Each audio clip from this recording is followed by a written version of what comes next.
కృష్ణా జిల్లా అవనిగడ్డ నియోజకవర్గంలో టీడీపీ వ్యవస్థాపక అధ్యక్షుడు ఎన్టీఆర్ 29వ వర్ధంతిని ఘనంగా నిర్వహించారు.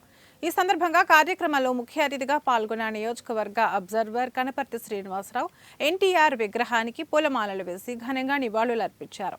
ఈ సందర్భంగా ఆయన మాట్లాడుతూ ₹2కు కిలో బియ్యం ప్రవేశపెట్టి పేదల కడుపు నింపిన మహనీయులు ఎన్టీఆర్ అని గుర్తు చేశారు.